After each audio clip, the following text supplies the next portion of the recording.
If you guys didn't see this last night because you were probably sleeping like me, there was a stream that took place for Solo Leveling Arise, and this is the first chance I'm getting to cover it. So as you see, there was already a code on screen, and there are going to be several more, so stay tuned. Anyways, we're going to go over all of the information and news from the stream last night as it pertains to the next upcoming update and some other content that's down the road as well for Solo Leveling Arise.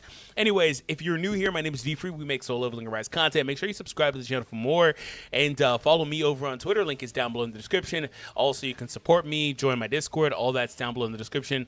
But huge shout out to Arm Genesis over on Twitter for posting and live tweeting these images and all that stuff down here. So let's go over it. So a new code to begin SLA live stream. That is the very first code. As you can see, it's offering 10 custom draw tickets. So nice.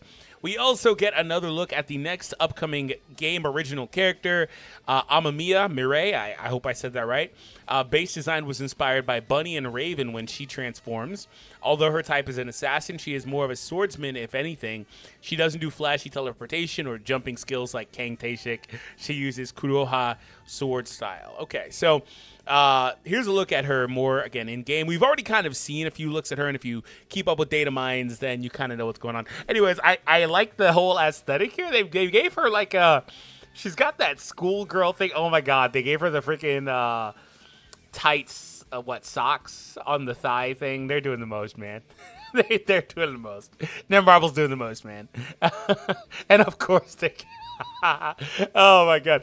So I'm not surprised by this. I had seen this, but like I had only seen the top half of this. They're and also the in-game model, right? They're doing the most with this, man. They have taken solo leveling into this looks really cool.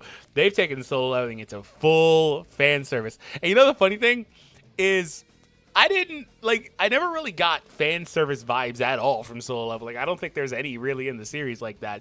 I don't remember any off the top of my head, but they are going all in. So anyways, for those that care about Husbando Jinu here for you guys there you go. But for me, whoo-cha, oh my goodness. Like I said, they've gone full on. And then there's Alicia there with another costume. Okay. I hate the face she makes here. It's so cold. But maybe that's the aesthetic. But look at her. She's so peaceful looking here. But here, she looks like she just will freaking rip your heart out. But again, that's what they're going for, right? Some more new skins. Sadly, skins don't offer changes in skill/particle effects. Okay. What's that skill he's using here? What skill is this? I don't recognize that. Maybe it's a new skill/weapon. Probably so. He is getting his level raised, so he's going to most likely get a new skill as well. All right, so summer original story and events here. We've kind of, again, seen some of this stuff already, but here is an actual in-game look at how the event will be laid out. Chapter 1, Chapter 2. Some rewards there. I can't tell what this is. It looks like it's a box. It's a box, but then there's some other stuff there like Soul Essence, obviously. So that's cool. And then here is a look at some of the milestones that you can do and some videos to watch, apparently. Maybe this is the Hunter Trial stuff, but I don't know why they would do that with these characters because they're not new. But the costumes are new, right? We saw that I was looking to see if there were, and obviously all this stuff is subject to change. I was looking to see if these rewards included like these costumes. We get the Suju one from logging in, so you guys probably already have it. But nonetheless, though, it doesn't appear that the Cha one is right there. And then we have all the mini games that are coming as part of this event as well, so that's pretty cool. Look at these humongous fruits with the shadows inside. Look at Tusk right there. Is that Beru right there? They're so funny with that. Oh my god, I can't wait till he comes to the game.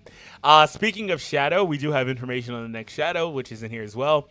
The fist is water hammer like Vulcan, and the stick is a fire sword like DKL.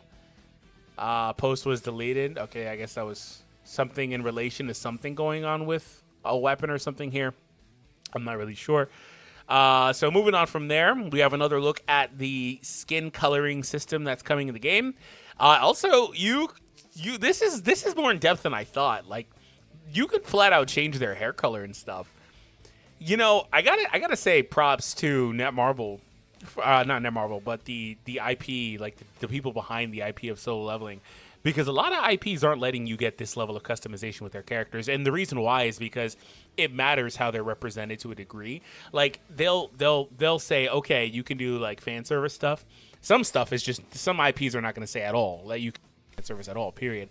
But there's a give and a take, right? They'll say, okay, you can do some fan service stuff, but you know, you're putting them in different costumes. You're not really changing their hair. You're not chatting with black or brown hair, white-ish hair, like really blonder, I guess. You're not really doing all that with a lot of other IPs. So I will say that props to them for giving Netmarble full creative control, because I think this is kind of cool. Also, these costumes, I'm curious to see if this is going to be on another element of pay. I don't think it will be, but will it only be on the paid costumes, or will it be on some of the free ones? I'm not really sure. 99% of them are paid, but obviously that'll change in the future. It'll probably be a high ratio, though, but still. Adding hard mode for Vulcan and adding multiple elemental type weakness for Vulcan. Oh, multiple element weakness is interesting. We knew the hard mode was coming, but I didn't see anything about multiple element weakness. That's kind of interesting. What are your thoughts on that? Anyways, if you haven't already, make sure you hit that thumbs up. I would greatly appreciate your support. Thank you so much. Moving on from there, Hunters in Sung Jinu, max level increased to 85. Gate tiers increased from 34 to 34 and 35. Yeah, that is to be expected. I was going to bring this up, but I never did. The gate tiers were capped at a maximum of level 30, but that corresponded with the Sung Jinu level being 80. So as we progress to higher and higher levels, we're going to get higher and higher gate tiers, right? Somebody asked me, a longtime viewer of the channel, asked me what I thought that the max level for Sung Jinu would be. And if they're going to keep going in increments of 5, he's not going to stop at 100, right? But maybe 150. What do you think the max level will be? 200? I don't think it's going to go much higher than that. I mean, it's not only like, oh, the game's going to last for, let's just say, 5 years. It's not only that. And then they're going to update it every couple months. They'll add a little bit of levels, and then for 5 years, you extrapolate that math out. That's not really my point, because at that point, it would be past 200 probably, right? The point is that there's going to be an upper cap. They're going to hit a point where it's like, okay, we don't want to do any more levels, right? We just want to stop, right? That's how games typically are. So what do you think that'll be? So 34 and 35 is interesting. Here's a look at the new upcoming shadow. We knew who this was. It was Serby. He was in the Serby's been in the data mines for a long time, since early access. But the cool thing about him is we're seeing now that his passive is critical hit damage increase. Man, that is nasty. I gotta see his skills. I kind of feel bad for Tank and Iron. Why? Because, and a little bit Blades. Why? Because there's not a lot of reason to use them as your primaries. Blades gets a little bit of a pass because you could use them as the primary for Sung Jinu. But in most content, I mean, you could try to be cute and say, I'm going to lead with Tank or Iron because my hunters all scale off of HP. You could try to be cute with that, but you could just probably also put Egress there and get better value, right? Because the critical hit rate going up. So Serby is going to be another shadow in that same vein where it's like, okay, well, he's another universal one. You know, there's not. So that's where those other shadows, Tank and Iron, they have good skills. I think they relate to your shadows. Where like they, I think, grant a shield and improve the longevity of your shadows, things like that. But that stuff's kind of irrelevant because at this point, shadows need a buff anyway. Like, the whole system sucks, just in general. Everything about the system sucks. How long the shadows are out there. The only thing that's good with the system is the passive. And I could argue that also kind of sucks because they only let you use one passive. The main shadow you use is the only one whose passive is actually applied. So, like, in the future, if they alleviate that, Serby and Egress go insane together for crit hit rate and damage, right? And you can plug whoever you want in that third, maybe Blades, whatever. Or Tusk, because he's really good too for a number of hunters. So it just kind of depends. But, you know, the whole system kind of sucks, if we're being honest. I mean, they are, and I think it's a balancing act because they're so much more relevant and important in the series because, well, the series is called Solo Leveling, and he doesn't, he levels solo, I guess. Because he's the only one that levels up. I alone level up, right? But it's not like he's a full solo act, right? His backup is his shadows. So like they're here, but they don't really do anything. They suck. Even with the runes, blessing stones, whatever. If it has anything to do with shadows, even with that stuff applied, it sucks. So I will say they can sometimes do some decent damage, some chip damage too. But they need either more longevity or something. I don't know. But nonetheless, this is cool, and it's another universal one. It remains to be seen. I think this will probably still be better than Egress because it's damage-based, but the crit hit rate is still very important and valuable and hard to raise. You know what that does? What I'll say, though, is that what this does is if you're going to be shifting to primarily using Serby I think that puts a lot of importance on critical hit rate in your artifact pieces, getting to 50% on Sung Jinu, other hunters as well, pushing that up there. And then on Sung Jinu, it may even put importance on some of his skills that increase his critical hit rate, or the weapons that increase critical hit rate as well, which they're already pretty popular. Here's our next code, July update, 1,000 soul lessons. 10 tickets, 1,000 soul lessons. This is a pretty epic update. Sung Jinu, new weapons. Here they are. I knew that was a new weapon. Like, he was holding some weird, like, swordfish type weapon in that preview, and I was like, what the hell even is that? I wasn't sure if it was part of a costume change or something. Sung Jinu, new weapons. Summer, first one will be updated in July 31st, and the second one on August. Okay. So these are the next two weapons for Sung Jinu. Okay, so it says a specific day, but it doesn't say a specific day for that shish kebab thing. So the summer event's going to be a pretty long one. It's already been on for a month now, a few weeks at least, right? It's going to be a long update, considering that it's, we're pushing into August in a couple of days. So what's going to happen is that Swordfish one is coming out tomorrow. And then after that, a couple of weeks later, mid-August, is when we're going to get the shish kebab. Anyway, the first one will be updated to the 31st. The second one on August is the Water Hammer, like Vulcan's Rage, okay? The stick is a fire sword with Demon King's sword. Okay, so it's a fire sword, fire element sword, similar to the Demon King sword. I don't know if he means in terms of like functionality or just visuals, gameplay. I assume that's more of it. But then the first one is the fish is a hammer, apparently. That's funny. All right. Watching the PD stutters and hesitate to give an answer to the complaints is funny, especially when the question is about gold and how weak Choi is. So I'm not sure what PD is, but there was some Q&A stuff that went on, and a lot of it apparently was centered around buffing certain hunters or resource deficiencies. So let's see what we have here. Guild is cross-server. So the new guild system that's coming out is going to be a cross-server thing. So if you didn't know, not everyone, but there are segments of servers. You can play global, but there are sub-servers where, like, you may be on my server competing with me in leaderboards. You may not be, right? And each sub-server is going to hold a certain number of players.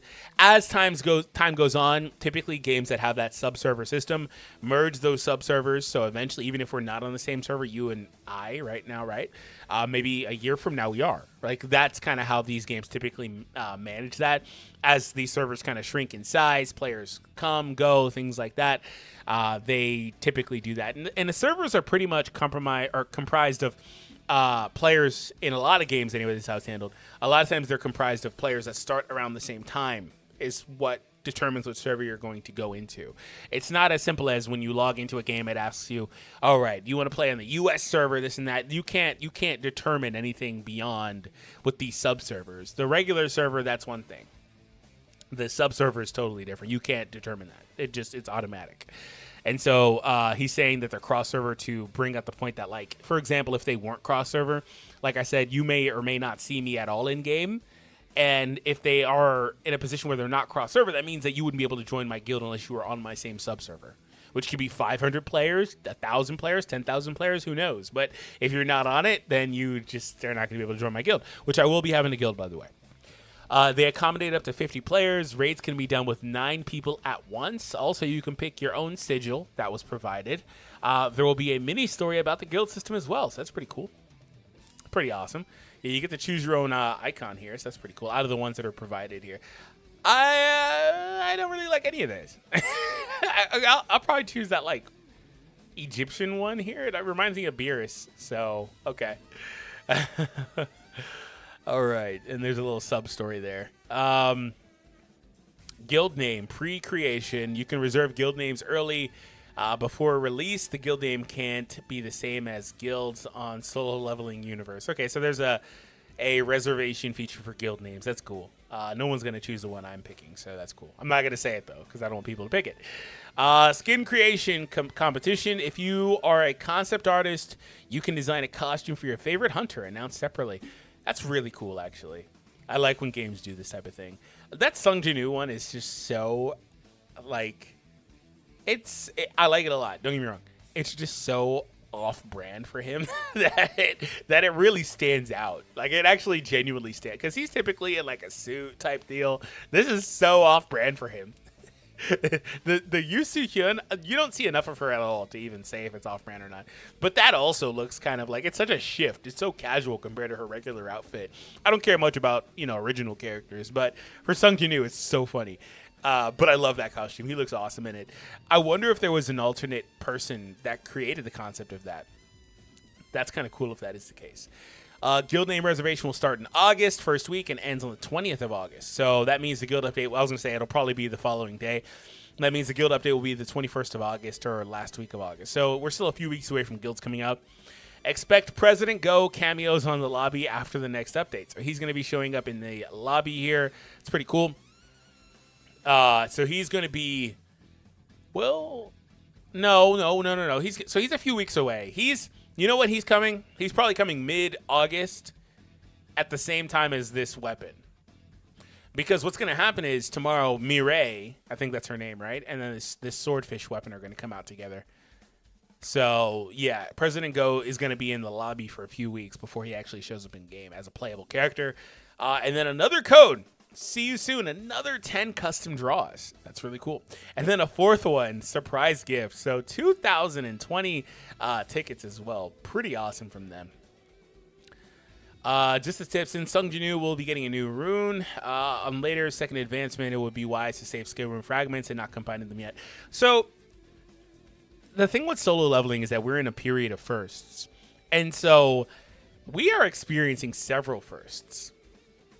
This is one first where it's like, okay, maybe every couple months you stop spending these. Like, it's kind of hard to say to stop spending because you want to constantly keep working on advancing. Maybe you care about this. Maybe you don't. It matters because, when you get the new skill, he has several different runes that are going to do different things. You could get lucky and get them. I remember when the Almighty Break ones came out with the level, 80 costume or whatever. The one the steampunk one or whatever that we just kind of talked about, there were people that were crafting and they got the skill without even playing the stage.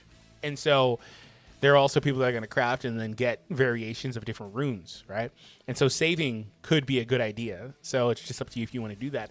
Another side tip on this same topic is if they're going to be raising his level every few months, it may or may not be smart to save some story content. I've got almost all of my content from hard mode and reserve because I stopped playing it altogether. So, I'm probably never going to, well, not never, but I'm going to probably do a few chapters, level up quickly, and then just kind of leave the rest of it, right? So that may be another tip just in the future. They're going to put out more story content, obviously, but maybe you save some so you can level faster if you wanted to do that. 2 million gold will also be given after the next update, which is great for newbies. I could spend that 2 million gold in a second. You know, the thing about 2 million gold is when Sung Jin-woo's level goes up, we talked about it earlier, all his friends' levels go up too, so all that gold needs to go to them too. And as levels go up, I'm sure that the gold cost will go up as well. So 80 to 85 is probably going to be a decent amount of gold. It's probably going to be I don't remember what the jump was from 75 to 80 on global launch when they did that level raise, but it was probably a decent amount of gold, especially if you have a bunch of hunters built up. You're going to go through and level up 10 of them, 12 of them, something like that. It's a lot of gold. There are a lot of talk during Q&A. I won't bother to translate it. Most of it just players nagging about gold, asking about Suhyun and Jongin and Jinchul. Netmarble will put it all in an English post Q&A as well. And if there's no changes, Baran, Go Gunhee, Guild, and New Job will be on August 21st. So yeah, it's about what I'm thinking. A couple of weeks into August, I guess, give or take, maybe the third week. But yeah, so that makes sense. So players nagging about gold is not surprising because that issue it's alleviated a lot, but it's not gone away. And the thing I think people need to understand is it's there intentionally. If they wanted there to be no problems with the gold economy, there would be no problems with the gold economy. It's there intentionally, right? Because it's called frustration marketing. At a point, a lot of players are going to get frustrated and say, okay, let me just go buy some gold. That's the point. That's why they have bottlenecks like that exists. Beyond your simple gotcha pull resource, like your tickets or your soul lessons in this game, they have other bottlenecks in the game too. It's hard as hell to get a lot of stuff in this game. It's hard to get gold, most notably because you need gold for everything, right? And no matter how much they alleviate it, that problem's not going to go away until they intentionally take it away, which they don't want to do at this point, which I don't really, the game's a few months old. I don't really blame them yet for not wanting to get rid of that stuff. But if a year from now, 2 years from now, we're still dealing with this, that's a long time, right? So I would blame them then. But really, any upgrade material is hard to get after a point. Weapon upgrade stuff is pretty hard to get. You can get some of these in little bits and pieces by like salvaging, even including gold. You can do little side things, but it's kind of hard to get a lot of that artifact upgrade. Like anything to do with upgrading or enhancing is kind of hard to get, especially if you build a decent number of hunters. That's where you get the bottleneck, and that's where you get the bottleneck with gold. If you are going to build a decent number of hunters, you're going to get all these other bottlenecks and issues that slow your progression down if you're not going to spend money, and that's the point, right? So you have to also be really selective with what upgrades you're doing for hunters, weapons, etc. And it's intentional, right? It's intentional. Just a bit of clarification based on whatever they put on the latest stream about guilds. If you directly use Google Translate, yes, it translates into Ninth Hunter, but they use that word, I'm not sure, to quantify number of persons in Korea, so 9-person hunter player. Okay. 9 players for the raid, I guess is what he's trying to say. So we had 4 codes. Surprise gift, see you soon. And then July update and surprise stream, I think is what it was, or SLA live stream. Okay. A lot of resources. So what do you guys think about everything we talked about here? Let me know in the comments down below. Like I said, be sure to follow me on Twitter at DFreeDBCHD. Join the Discord. Support me as a Netmarble creator. All those links are down below in the description. One last time here. Once again, huge shout out to Arm Genesis for all this information. Without you, man, we wouldn't have this video, so I appreciate you. Thank you, everyone, and I will see you all next time.